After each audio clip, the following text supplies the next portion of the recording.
121번 됐습니까?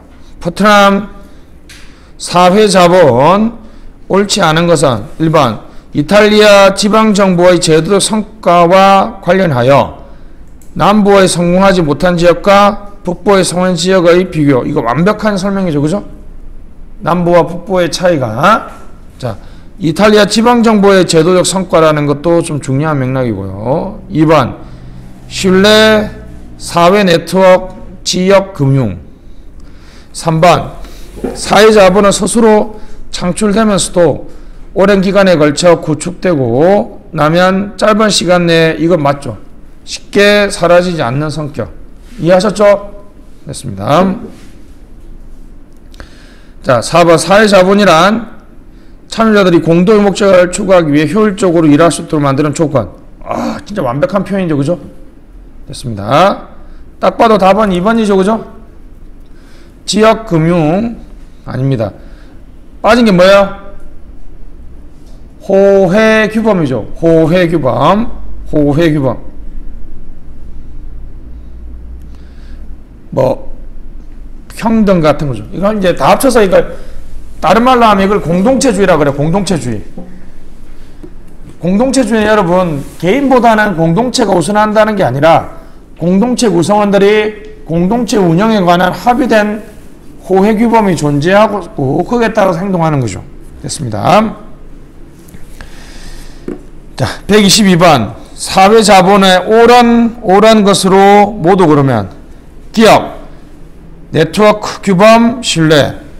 완벽하죠? 요 네트워크는 다시 뭐라고 했다고? 수평은 브리칭, 수직은 본딩이라고 그랬죠. 네트워크는 수평적이고 수직적이고는 아니고. 니은 거래비용 감소 긍정적 효과. 맞죠? 됐습니다. 3번 조정과 협동을 용이하게 한다. 맞네요. 4번 개발도상국 개발사업에 사회자본 기본을 활용하고 있다. 됐습니다. 그죠? 무슨 내용이겠어요? 사회자본이 충만한 나라에서 어느 정도 있는 나라에 경제 발전되니까 세계은행이 돈을 빌려줄 때 뭘 책정한다고요? 사회자본을 책정한다는 거죠. 사회자본을 책정한다는 거죠.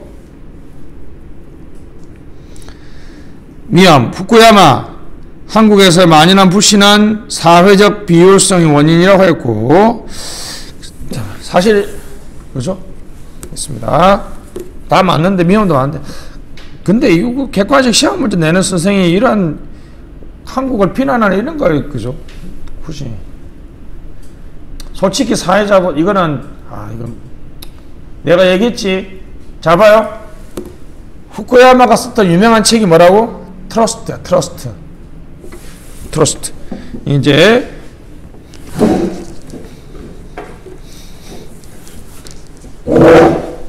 구르륵 쏟아질 수 있어. 조심해야 돼.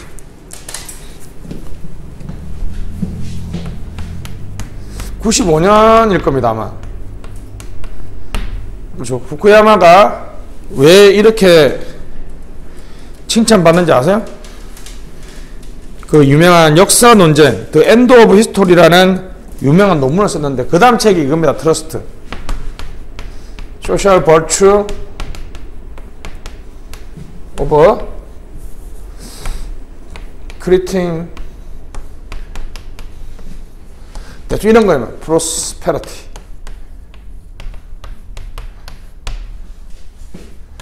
엔드는 모르겠네. 하여튼 대신 뭐예요?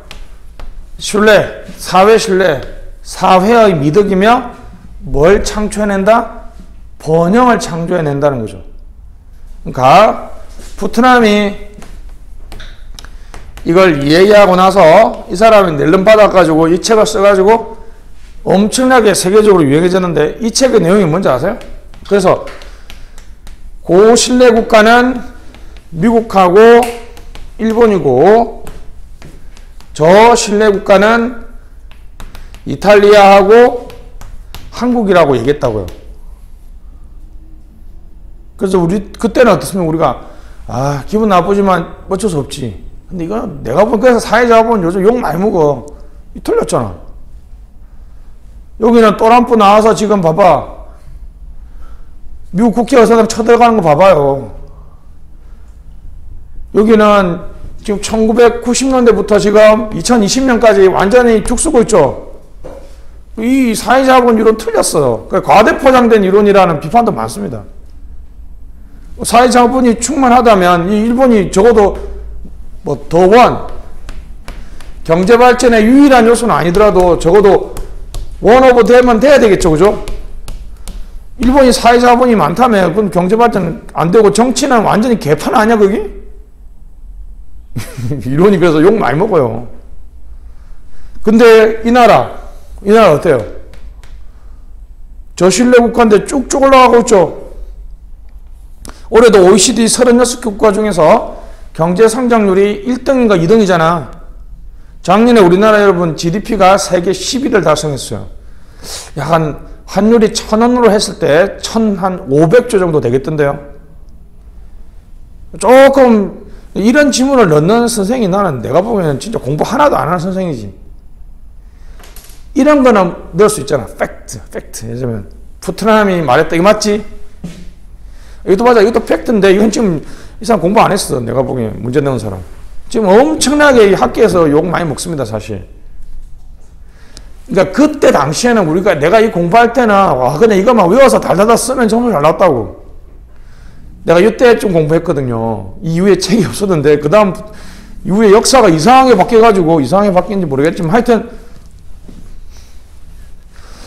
오늘 보니 또 방금 잠깐 봤는데 그 신천지 뭐 방역 위반 아니다고 무죄 판결 지금 나온 것 같은데 1심에서 이게 진짜 사법 신뢰가 땅에 떨어지면 이 사회 자본이 참 모르겠습니다. 넘어가시죠. 122번은 그렇습니다. 그렇게 보시면 되겠고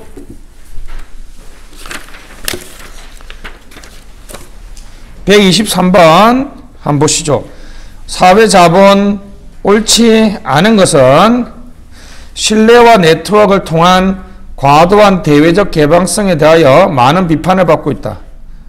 2번 정밀한 사회 연결망은 신뢰 강화, 거래 비용을 낮추며 혁신 가속화, 경제 개발 촉진. 와, 이건 진짜 완벽한 문장이죠. 이런 문장을 좀 외워주시면 좋겠습니다. 3번 베트남 등은 이탈리아 사회자본, 시민 공동체 지방정부의 제도 성과 차이 아까 했죠, 그죠? 다시 밑에 경제 발전도 써보시고. 결론적으로 사회 자본의 유무에 따라서 정부의 제도 성과나 경제 발전을 설명한다는 거죠, 그죠? 됐습니다. 4번 사회 자본은 참여자들이 협력하도록 함으로써 공유된 목적을 보다 효과적으로 성취하는 데자 신뢰 규범 네트워크 맞죠? 사회 조직의 특성으로 이건 이제 미시적으로 정의하는 거예요. 거시적으로 정의하는 거야? 이거는 거시적으로 정의하는 거죠. 사회 자체의 특징이라는 거잖아. 그죠? 사회 자체의 특징이고 미시적으로 정의하면 여러분들이 가입되어 있는 네트워크의 결합이라는 거죠. 브루디의식의 정의인데 좀 어렵게 시험 나올 때 이것도 나왔으니까. 자 갑시다. 123번의 답은 1번입니다. 요거 좀 외워주시죠. 신뢰와 네트워크를 통한 과도한 대외적 개방성에 대하여 많은 아니죠.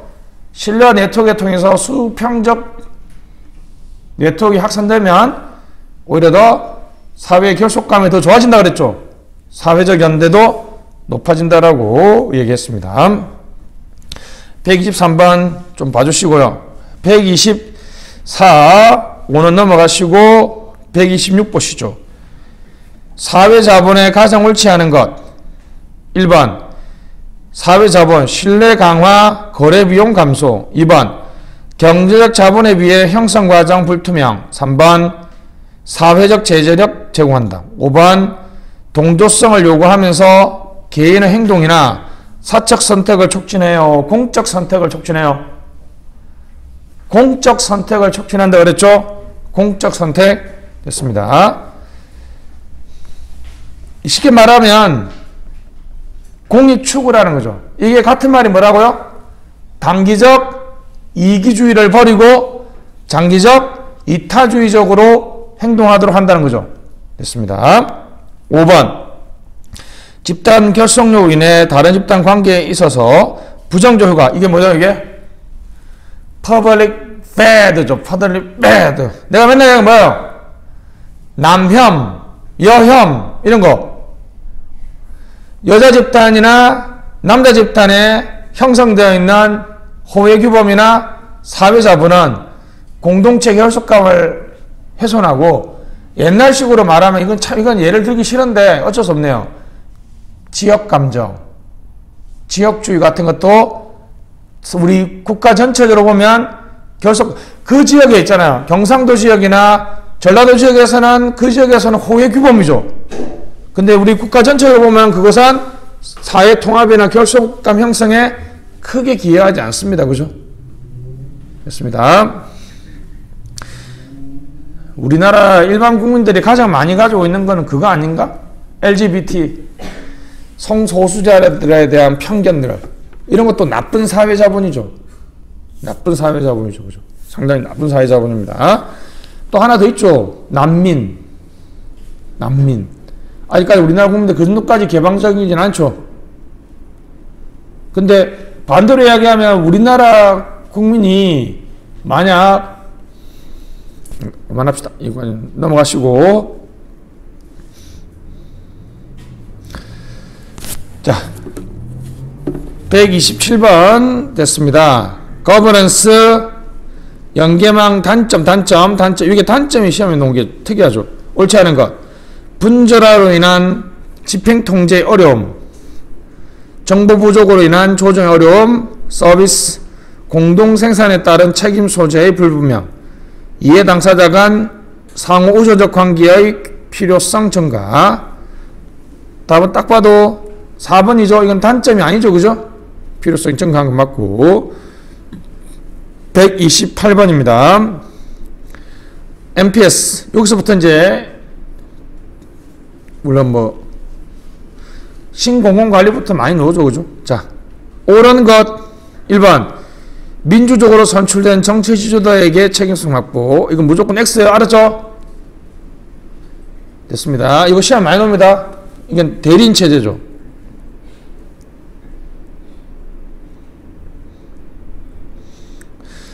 뭐라고요? 선출된 공직자들이 공익을 결정하거나 그 사람들한테 책임을 물리는 것은 대리인 체제입니다. 니은. 재량이 필요하지만 제약과 책임 수반. 애매함을 일단 넘어가고요. 디귿. 리더십을 공유하는 협동적 조직 구조. 이거는 완벽하죠? 됐습니다. 공론조사나 주민 참여 예산이라고 써보세요. 굳이 예를 들면 주민 참여 예산 제도나 공론조사가 되겠죠. 이해하셨죠? 주민 참여 예산 제도는 자, 최종 결정은 누가 합니까? 정부가 하죠. 근데 뭘 공유해요? 리더십을 공유하는 협동적 구조가 되겠고요. 됐습니다. 오케이. 리얼. 민간기관 및 비영리 기구를 활용해 정책 목표 달성할 유인기제. 이거는 NPM적 개혁에 대한 내용이죠. 다시. MPS는 그냥 딱 한마디로 뭡니까? 공적 담론이야. 다시 뭐라고요? MPS는 공적 담론. 광범위한 이해관계자들의 참여와 대화를 통한 행정 운영을 강조합니다. 조직 내 주요 통제권이 유보된 분권화된. 이것도 제가 보기에는 NPM이죠. 자율과 책임을 강조하는 NPM적 개혁이 되겠습니다. 거기 해설에 미험이 없는데 거기 그 해설에 보면 해설 가지고 있죠. 128번에 여기 이제 타당의 니은 디귿 미험을 없애주시고 비협을 없애주시고 미험에 대한 해설이 없습니다. 미험은 NPM입니다. NPM. 자, 비협. 정치적으로 정의된 단일의 목표에 초점을 맞춘 정책 설계 및 집행입니다. 됐습니다. 이거는 뭐 전형적인 고전 행정학에 입각한 정의가 되겠고요. 자, 답은 2번입니다. 됐습니다. 그래서 재량이 필요하지만 제약과 책임이 수반한다는 표현 좀 NPM적 표현이 NPS 표현인 거 좀 인식해 주시고 알았죠?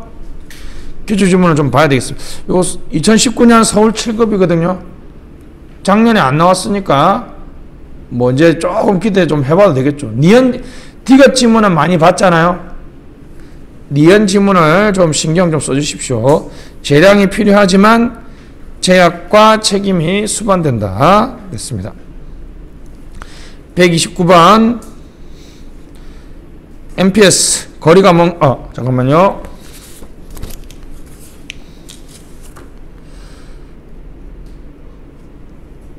어, 129번 봅시다.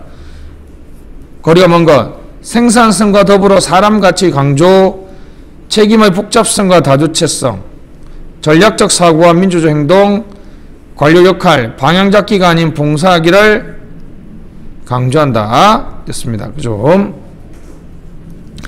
관료 역할은 방향 잡기보다는 봉사하기죠. 함께가 아니라 뭐라고요?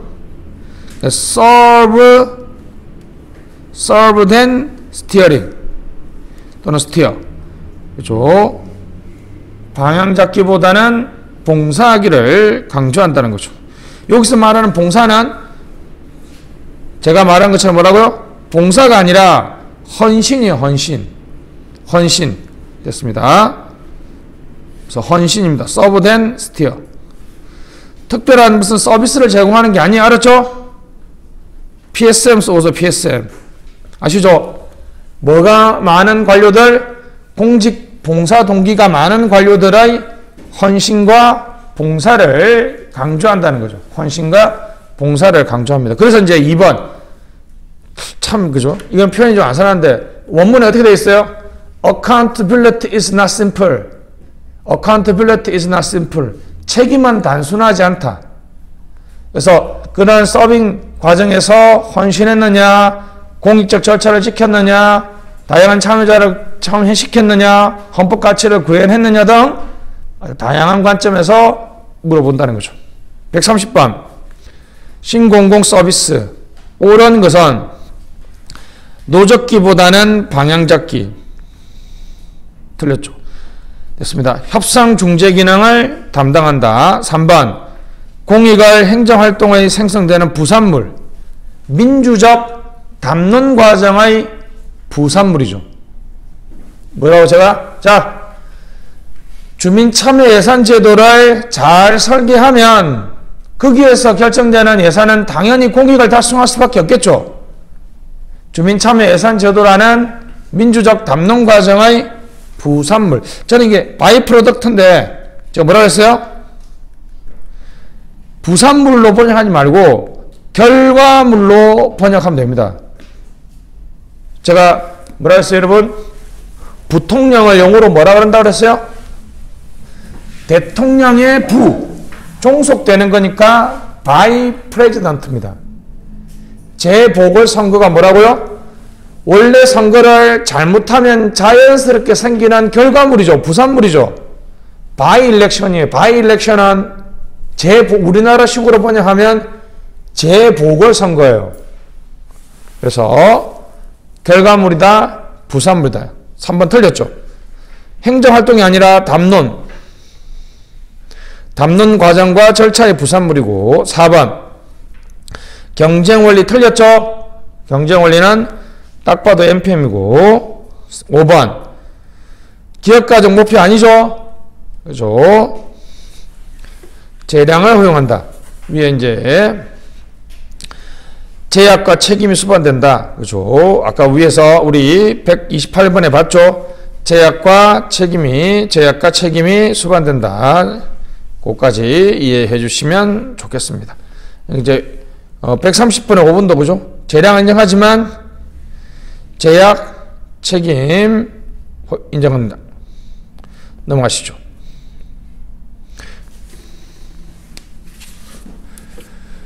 자, 132번. 옳은 것으로 짝지어진 것은 가 전략적 사고 민주적 이거 바꿔서 하면 나왔어요. 다시 뭐라고요? 민주적 사고 전략적 행동은 틀렸고 전략적으로 사고하고 민주적으로 행동해야 된다. 이론 토대, 민주주의 이론, 실정주의, 해석학, 비판이론 등 복합적이다. 이 지문을 잘 기억해야 돼요. 특히 실정주의가 들어가서 좀 뭐 아닌가 생각을 만들고 아시겠죠? 요거 맞는 표현입니다. 맞는 표현.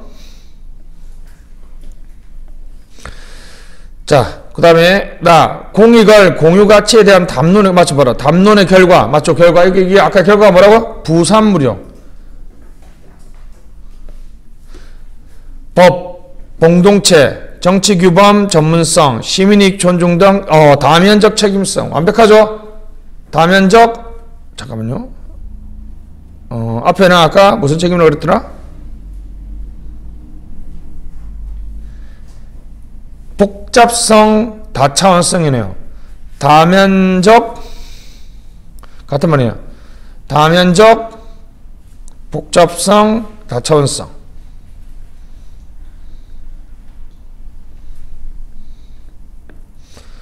됐습니다.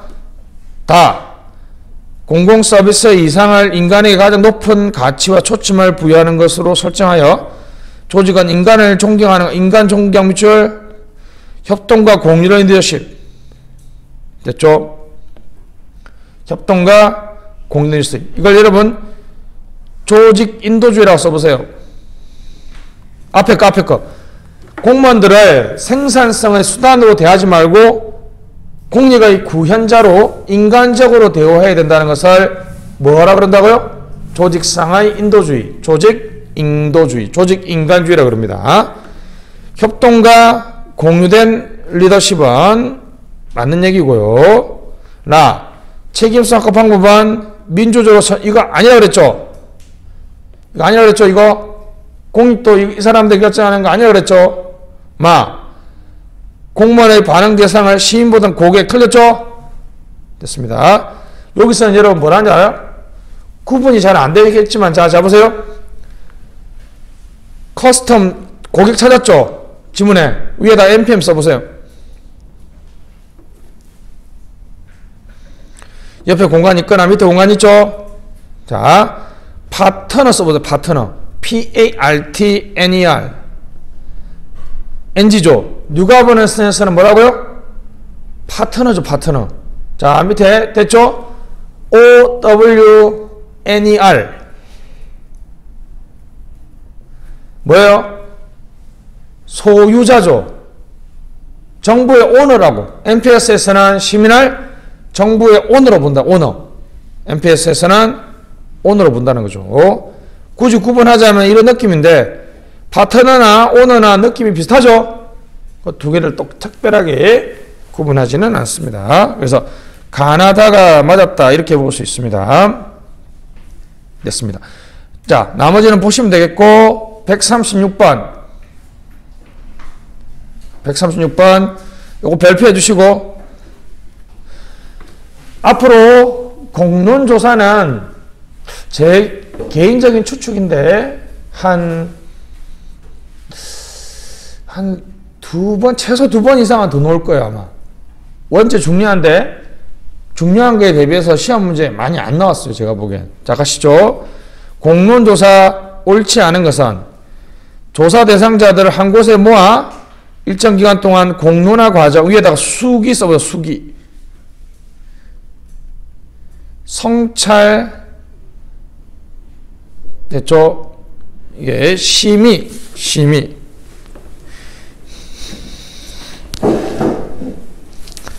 제가 이게 가장 싫어하는 단어라 그랬죠.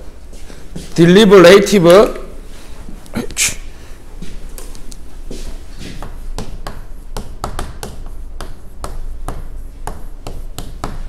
deliberation, deliberator.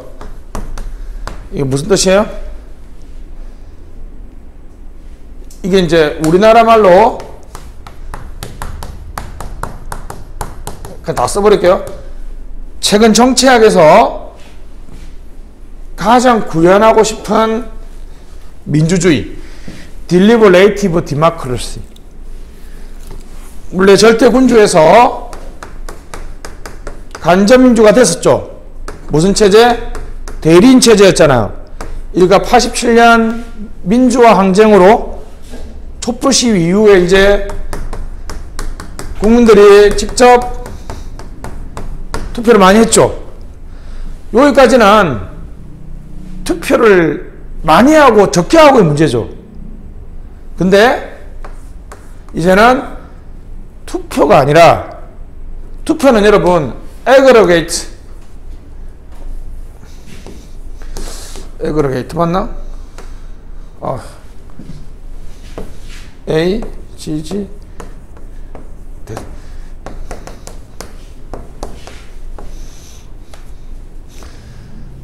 이게 집계하다라는 뜻이거든요. 단지 표를 집계하는 거 이상 이하도 아니잖아요. 선호 집합적 민주주의라고 그러는데, 그걸 넘어서서 이제는 그 과정을 대화, 토론, 수기를 통해서 요게 수기 하는데, 제가 발음 이상해서 이 발음 싫어합니다. 우리 와이프 이름이 수기거든요. 그래서 진짜 그래서 이렇게 하거나 이렇게 하는데, 성찰, 남론, 이게 가장 중요해요. 이거와 이거의 차이는 뭐냐면, 그럼 내용을 볼게요. 자, 가장 중요한 거는 요겁니다. 그러니까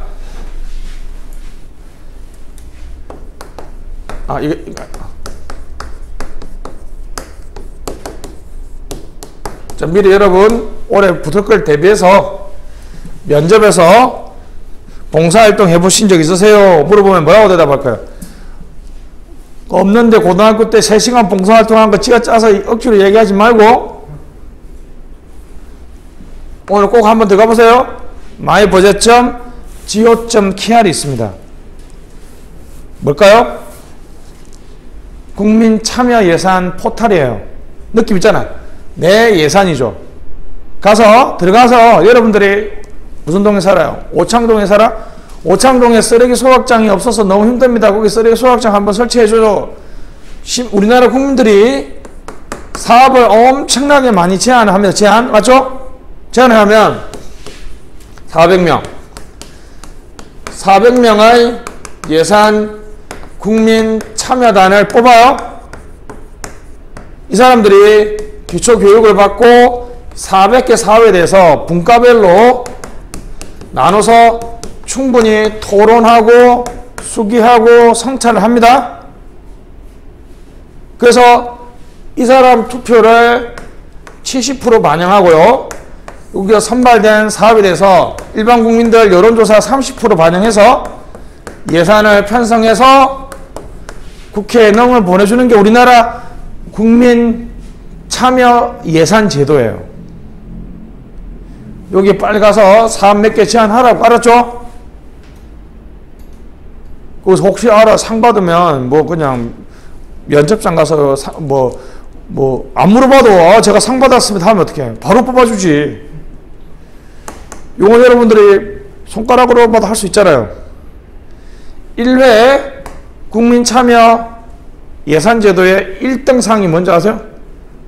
2회째는 제가 알고 있어요. 1등째는 2회째는 뭐냐면 여성 전용 주택 있죠. 그걸 제안한 사업이 1등 했어요. 1회째는 각 여러분들 거기 집에 가는 길에 보면 조금씩 남는 짜투리 땅 있죠. 예를 들면 전봇대 근처에 조금 땅, 그런데 이렇게 꽃을 심자라는 그 사업이 1등 했어요. 되게 괜찮은 사업이죠. 지금 이렇게, 근데 이때 이제 이게 어떻습니까? 수기와 성찰이 있다는 거죠. 지금 이렇게 해서 그냥 바로 공개해가지고 어떻습니까? 바로 투표해버리면 이걸 에그레게이트 디모크라시하고 뭐가 다릅니까? 근데 어떻게 해요? 진지한 성찰했는데, 자, 여기까지는 시험에 안 나오는데 놓으면 좋고, 잘 들으세요?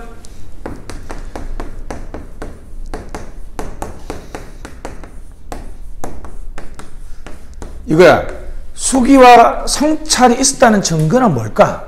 바로 선호 변경 여부예요. 자, 예를 들면 1차 때는 원자력 발전소 반대가 60이었고 찬성이 40이었거든요. 2차 때는 조금 바뀌다가 최종 3차 때는 40대 60으로 완전히 바뀌어버려. 이렇게. 그러니까 중간에 2박 3일 동안 천안에 모여서 전문가 토론도 하고 10명씩 한 조로 이뤄서 같이 온 사람끼리 서로 토론도 하면서 특히 여러분들이 가장 큰 문제지. 더 웃긴 거는, 재밌는 거는요, 40대 50대들은 1차 때 선호가 거의 그대로인데 20대들은 처음에는 반대 6에 찬성 4였는데 서로 대화 토론하고 듣다 보니까 내가 좀 잘못 알고 있구나 해서 이렇게 싹 바뀌어버렸어. 그럼 자, 선호가 바뀌었다는 말은 내가 진지하게 대화 토론하면서 내가 좀 불완전 정보나 내가 잘못 알았던 게 많았다는 거죠. 근데 만약에 이 상태에서 투표했으면 전혀 잘못된 결정을 했을 수도 있었잖아. 그죠? 그래서 다시 수기와 성찰이 존재했다는 것은 선호를 바꿀 수 있었다는 거죠. 이 극단적인 예가 원희룡 도지사가 제주도에 영리병원을 만들려고 제주도민들 100명인가요? 500명을 뽑아서 공론조사했죠. 이게 진짜 원희룡 도지사가 이제 공론조사 결과를 인용해서 그냥 통과시키려고 그랬는데 처음에는 이거는 심각하죠. 제가 알기로 처음에는 찬성이 70이고 반대가 30이었거든요. 수기 과정을 거치면서 80대, 20대 80으로 확 바뀌어버려요. 그러니까 뭐 영리병원의 문제점에 대해서 사람들이 그럼 외국 중국인들 와서 뭐 많이 사주고 하면 좋다 그랬는데 당신이 앞으로는 그 병원 이용 못한다. 병원 회비가 1억에 1년에 1억이다. 뭐 이런 식으로 정보를 제공해 주니까 그게 얼마나 위험한 건지 그때 알았다는 거죠. 그러니까 이 공론화위원회에서 영리병원을 하지 말라는 공고결정이 나왔어. 근데 원희룡 도지사가 그걸 하고 싶었거든. 그래서 이걸 뭉겨버렸다가 해줬는데 소송받아서 지금 완전히 아닥났죠 지금. 그래서 자, 여기까지는 요거까지 나와주면 좋은데 하나 더만 합시다. 요거는 놀만합니다. 그러면 요 500명 정확하게는 471명이고요. 맨 마지막에는 470명인데 이 500명은 어떻게 뽑았을까?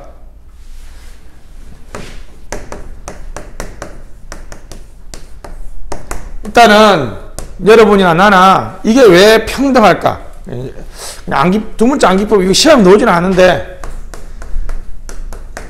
등대난 쑥을 수용한다. 토지 수용 아시죠? 등대 쑥 수용입니다. 평등성, 대표성, 수기성, 수용성이요. 좋은 공론조사나 좋은 수기, 좋은 담론이 갖춰야 될 요건이에요. 자, 평등성. 누구나 다 뽑힐 수 있어야 되고, 여기는 여러분 2만 명은 우리나라 인구 표본에서 그냥 랜덤 샘플링으로 돌려가지고 딱 했고, 대표성. 자, 수기성 한 방금 얘기했죠? 뭐의 변화가 있다라면, 선호의 변화가 있다라면, 수기성이 있었다고 전제할 수 있겠죠? 기꺼이 내 선호를 바꿀 수 있다라는 전제 하에서 가야 된다는 거고. 수용성이 있다는 말은 더 놀라운 건 여러분, 기본적으로 이거 맨 마지막에 물어봤다는 거예요. 당신 의견과 반대되는 것이 최종 결정 나더라도 수용하겠습니까? 찬성하는 사람들이 수용성이 85였는데 반대하는 사람들의 수용성이 90이었어요. 무슨 얘기예요? 나 원자력 발전소 반대하지만 찬성 결정하더라도 내가 충분히 수용할 수 있다는 거죠. 자, 이게 평등성과 대표성에서 2만 명을 뽑을 때 스트라타. 이거 좀 써주시오. 스트라타. 층. 층을 나눈다. 층화. 표본 추출. 가장 완벽한 표본 추출 방법입니다. 역시 공무원조사에 이게 2만 명의 구성이 우리나라 인구 5천만 명의 구성을 대표할 수 있어야 되잖아요. 뽑아봤더니 우연히 뭐 소득이 연봉 1억인 사람들이 380명이다 그러면 대표성이 없잖아, 사실.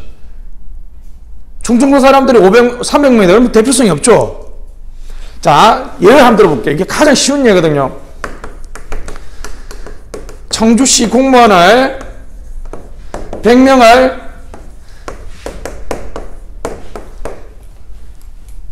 SRS 심플 랜덤 샘플링을 한다고 가정합시다. 예를 들면 그냥 제가 잘 모르는데 청주시 공무원이 1000명이라고 단순 가정 해볼게요. 그럼 임의에 1000명이라는 사람의 난수표를 줘놓고 그냥 뽑을 수도 있고 1000명씩 넣었다가 뽑을 수도 있잖아요. 근데 잡으세요. 우연의 일치로 요 100명 중에서 8급 공무원이 우연의 일치로 8급 공무원이 70명, 9급 공무원이 20명, 7급 공무원이 이렇게 될 수도 있죠. 우연의 일치로 5급 공무원이 50명이 될 수도 있잖아요. 너무 한쪽으로 랜덤 샘플링은 맞는데 한쪽으로 쏠리니까 대표성이 떨어지죠. 근데 여기는 공무원 사회에는 명확한 층이 있죠. 이렇게 해서 넘어오죠. 그러니까 1상급이 보니까 여기서 30%를 차지하고 7급까지가 40%를 차지하고 8급, 9급이 30% 차지하면 여기서 몇 프로를 랜덤 샘플링하고 30%를 랜덤 샘플링하고 여기서 40% 그러니까 40명을 랜덤 샘플링하고 맞죠? 여기서 30명을 랜덤 샘플링하면 딱 뽑히는 100명이 여기 그죠? 층 이렇게 비죠. 층을 완벽하게 반영하겠죠.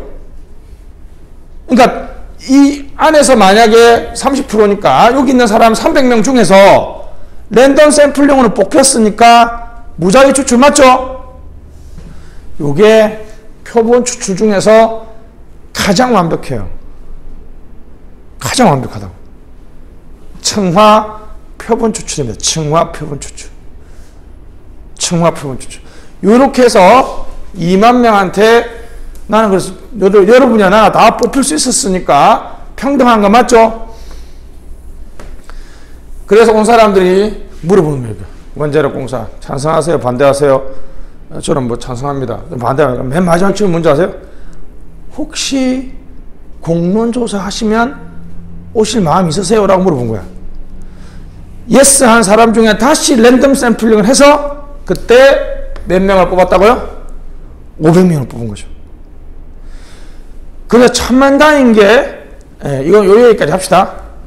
천만다행인 게 대표성은 좋았는데 유의하게 두 가지의 대표성이 걸렸어요. 첫 번째는 이건 당연하겠죠, 그죠? 아무래도 여러분이 여기 온다고 해도 비정규직은 여기 오기가 힘들잖아요. 2박 3일 합숙하는데 하루에 17만 원 줬다 그러더라고. 그것도 비정규직인데 제가 2박 3일 동안 공론조사 갔다고 비정규직이면 그런 거 가지고 쉽게 이동하기 힘들 거예요. 워킹데드들은 못 왔겠죠. 상대적으로 고소득자들이 많았다는 조금 대표성에 문제가 있었어요. 또 하나가 정당. 이건 지금 생각하면 더 문제가 많죠. 2017년 10월이면 문재인 대통령님의 지지율이 하늘을 찌를 때죠. 더불어민주당 지지율이 한 50% 육박하고 그때였거든요. 지금 뭐 25% 확 떨어졌잖아요. 그러니까 온 사람들 중에서 조사를 해봤더니 정당 지지도가 더민당 쪽이 좀 많았다는 거야. 그런 면에서 좀 대표성에 좀 문제가 될 수 있죠. 그리고 하나 더, 이거는 전혀 시험에 안 오는데 가장 많이 고려해야 될 여기는 지역 대표성은 안 골랐어요. 이런 거 있잖아요. 우리나라 인구 비율별로 어떻게 해요? 뭐 경상남북도 몇 명 이런 식으로 안 했다고. 왜냐하면 어차피 원자력 공사를 하는 그 근처는 무조건 반대할 거 아니야. 그 사람들 나의 선호를 바꿀 마음이 없거든. 그걸 고려하지 않았다는 것이 조금 특이한 점입니다. 시험 놀만한 건 아니죠. 이것까지는 제가 보기에는 넘을 수 있다라고 저는 생각해요. 스트라타가 무슨 뜻이라고요? 층.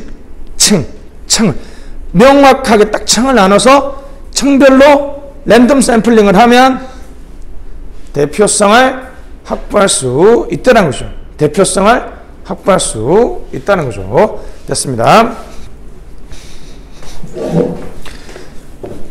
자, 공론화 과정 됐죠? 수기, 성찰이라고 꼭 써주시고 시간과 비용이 많이 듭니다. 여론조사에 비해서죠. 2번 공론조사는 조사 대상자가 중간에 탈락할 경우가 적기 때문에 대표성 측면에서 일반 여론조사보다 엄청나게 불리합니다. 중간에 탈락하는 사람들이 많으면 그렇죠. 왜냐하면 잡으세요.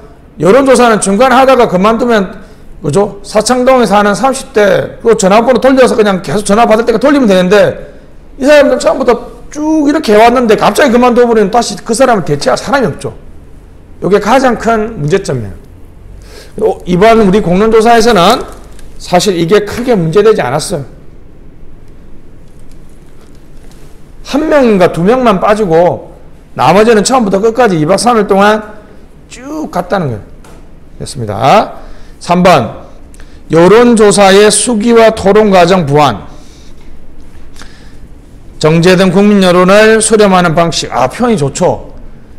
이게 뭐라고요? 단순 애그리게이트 선호 집합적 방식이 아니라는 거죠. 됐습니다.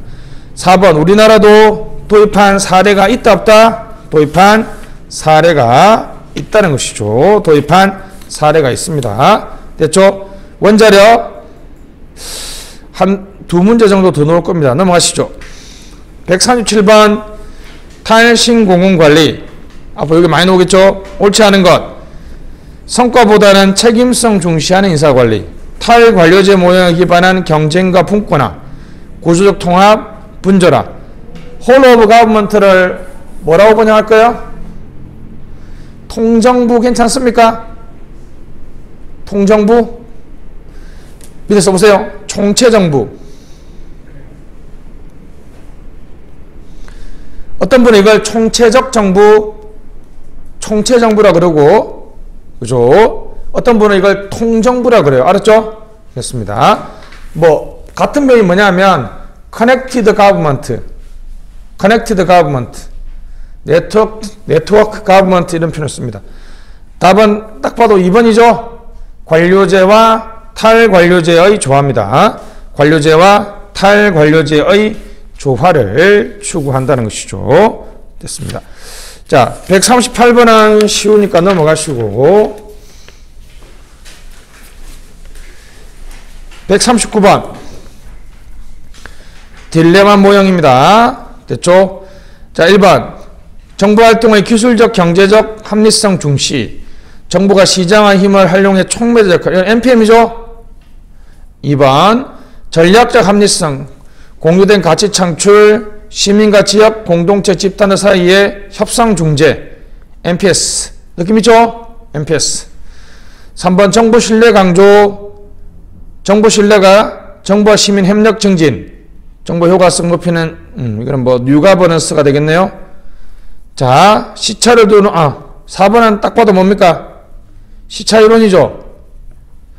5번 상황의 특성, 대안의 성격, 결과 가치의 비교 평가, 행위자의 특성 등 상황 이야기하는 현실 조건에서 대안 선택 방법을 규명하는 것을 통해 답은 5번입니다. 그죠?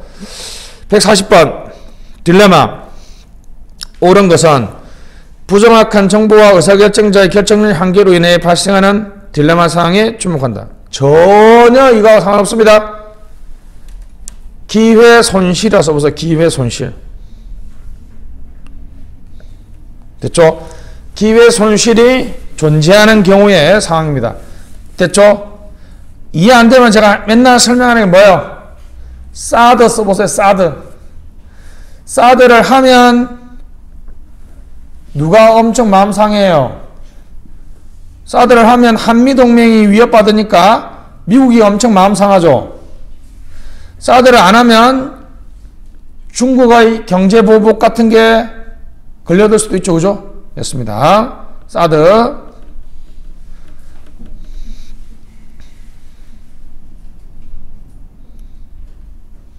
반대로 얘기했구나. 그죠? 죄송합니다. 중간 좀 이상했어요. 사드를 만약에 설치하면, 그렇죠, 중국의 경제보복이 너무 뻔하죠. 사드를 안 하면 한미동맹이 엄청나게 위협받는다는 거죠.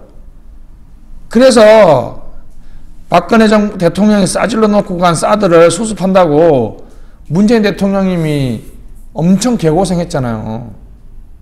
자, 이거는 지금 의사결정자의 부정확한 정보나 의사결정 능력 한계로 발생하는 게 아니죠. 이거는 뭐야?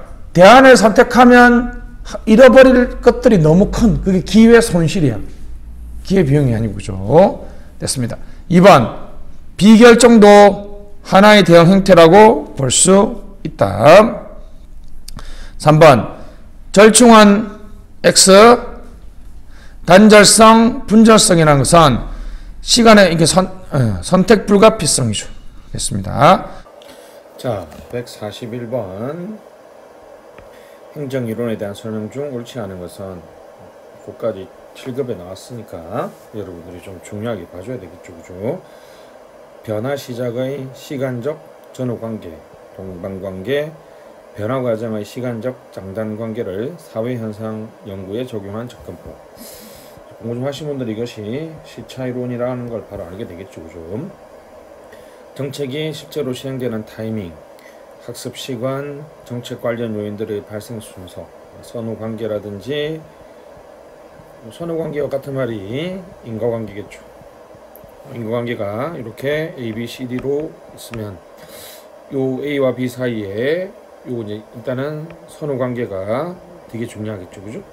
그리고 이제 A, B는 B와 C 갈 때 뭐 여기는 6개월이 걸리지만 여기는 1년이 걸릴 수도 있죠. 성숙 기간이 중요한 문제가 되겠죠. 원래는 A, B, C, D로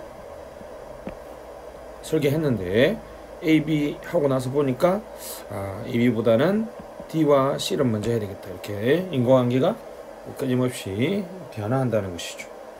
됐습니다. 옳지 않은 것 한번 볼까요?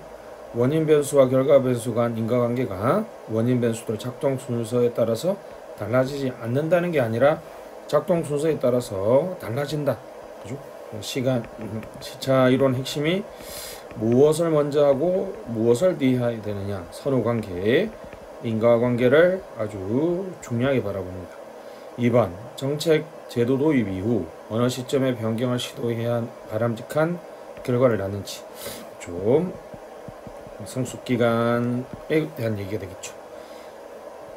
정책이나 제도 효과는 어느 정도 성숙기간이 지난 후에 평가하는 것이 합리적이라고 본다. 그렇죠. 성숙기간. 어느 정도 시점에서 변경을 시도하는지. 성숙기간, 선후관계 등이 중요한 게 되겠죠. 4번. 시차적 요소에 대해 적절하게 고려하지 않아 정부계획 실패. 그렇죠. 그렇기 때문에 예전에는 A, B, C, D를 한 번에 한다든지 A, C, D, B 이렇게 한다든지 선후관계를 고려하지 않아서 했다는 것이 정부계획이 실패했는데, 이제 도입 순서라든지 선후관계, 인과관계라든지 성숙기간이라든지 시간관, 내가 1년 안에 할 건지 5년 안에 할 것인지에 대한 시간의 보는 관점, 인과관계가 정태적인 것이 아니라 동태적이다, 동태적 인과관계 등을 고려하고 있습니다. 4번은 시차이론이 등장한 맥락이 되겠죠. 그죠?